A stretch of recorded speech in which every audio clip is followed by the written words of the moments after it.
Oh, I think the training session really showed the enthusiasm and the energy that was there. I think we're really looking forward to it after the NAB Cup series, and let's get out there and play footy. Unfortunately, there's a few headaches, like in terms of down back especially. How do you sort of counter the potency of Richmond's forward line? Well, hopefully the ball is going the other way. That'll be nice. I think it's going to give some players some real opportunity to rekindle their career with Russell down back and Bauer as well from last year to this year. So I think the opportunity there for players, and we've seen about working the players' loads through the season. It'll give someone maybe they get their spell now, not later in the year. So next week we'll get a few more back, which will be really encouraging. But how we bring them back will be another issue as well. Have you mentioned that to those boys, so that this is a chance to get a rebirth? Yeah, we have. Yeah, we've spoken about that even at the start of pre-season. That was 1 year. Now it's another season, so they can really change perception or change, I suppose, the landscape around them in regards to how they're perceived and how they perform in 2012.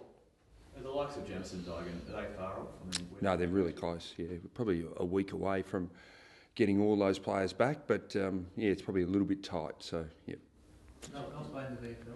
Yeah, next week they'll play in the VFL. I suppose the issue is, playing two Thursdays and VFL on Saturdays. It makes it a little bit trickier as well. So next week after, probably on the Friday after our game, we'll go through and have a look in detail how much game they play and how the team really shapes up from 1 week to the next with injury and what the outcome is from the Richmond game. So just on Bauer, I think he was sort of very close to being off the list at the end of last year, and obviously he's had his injury problems and all the rest. Where do you sort of see his career at the moment? I think he's taken really big steps forward in regards to his versatility in the team. We trialled him through some different spots through the NAB Cup and been really pleased with his development in certain areas of the ground. So I don't think the coaching staff now just look at him as a tall defender. I think we look at him as he's got some other positions that he can play, and I think the versatility is really important in the modern game in regards to rotating your team, and if an injury does occur, you've got the flexibility internally to change and still keep some good structure in place. Is Kane Lucas in that spot as well? Obviously it's a different point in his career, but had a decent dose of the second year blues last year. Can he really refine that form? Yeah, I think he can. He's had a really solid pre-season. He's played most of our games, played high game time. He's got some continuity in his performance. So that's what he didn't get last year. He had an operation, didn't train before Christmas, and then had a lot of hiccups after Christmas. So he just didn't get the continuity and get out there and play before round one last year. It was a lot tougher for him, but he's heading in the right direction. If one of the Richmond tall forwards does get on top, have you got the flexibility to be able to swing some moves around there, or are you pretty limited in what you can actually do? No, I think we've got the ability to change some personnel with certain types there and players. So yeah, hopefully that's not the case. Do you feel as if it's going to be even more important this week that your midfield group is right on top of Richmond's to prevent quick ball movement to sort of help out that back line, which isn't as strong as it was normally? Yeah, I think that's the case most weeks. I think the team that can really win that battle of forward of centre percentages, the yardage is so critical in the game. So that'll be something that, we hope Judd and co are getting their hands on the ball first and sending it our way because, that's going to be a great battle. I think Cochin's really up and flying this year. Martin, Tuck's back in there as well. They got Foley, and the list goes on. Deludio's been playing through there as well. Jackson, Griggs in there as well. So they've got their depth is pretty good in there. You mentioned Juddy before. There were some suggestions on the Sunday Footy Show yesterday that there's might be internal concerns about him requiring a lot more treatment on his shoulder. More so through the week. Physio. Is that something that might drag on through the year in terms of physio and treatment he'll be receiving on that? I don't know about the extra physio on that he's getting on. Yeah, I don't know where you get that information from. Yeah, that's the first I've heard of it. So. And Robbie Warner, what's the plan? Yeah, Robbie will play in the reserves next week, hopefully. We sort of haven't clarified that whether it's next week or the week after, but he's not far from playing. Yeah, he's getting. What about Walker as well?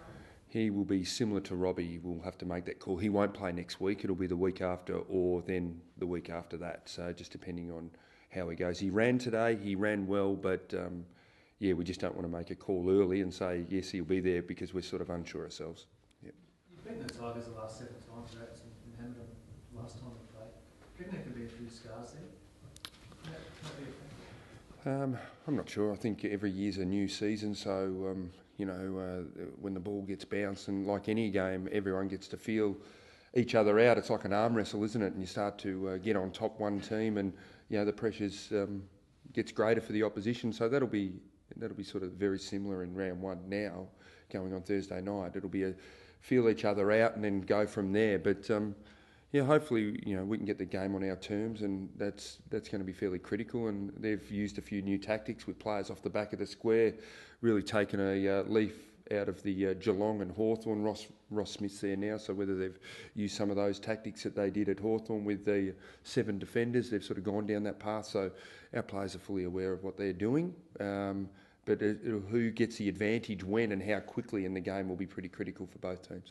Casbolt and Watson out of the VFL on the weekend. They have carrying injury concerns out of it. Yeah, Levi will get assessed by the specialist. Probably he's already done that. I seen him this morning. He was heading off to the specialist with his knee, and Watson had blurred vision, which is fine now. Yeah, but Casbolt looks like it'll be more of a long-termer. I'm not sure whether it'll be somewhere from the 4, 6 or 8 weeks, but we'll get some sort of feedback there. But yeah, I'm not 100% sure on that. Yep. But he'll be out for next week for sure, guaranteed there. Yep. Is Watson in the frame this week? No. Brett, first round's going to give us a one game at a time. You know, you're going to take one game at a time. Have you thought about what the season holds for goals or targets or anything like that? I think we've had a bit of our aims. I think it's fairly public, our aims. So, yeah, other than that, we are looking at 1 week at a time. I don't think it's an old cliche which carries a bit of weight internally with a lot of teams. So, yeah, our KPI is to try and make top 4. We think if you can, you get the greatest advantage. But there's a lot of water to go under the bridge in regards to, you know, as we've seen, injuries and how you manage your list, and those things will become a concern for all teams with big ambitions in the season.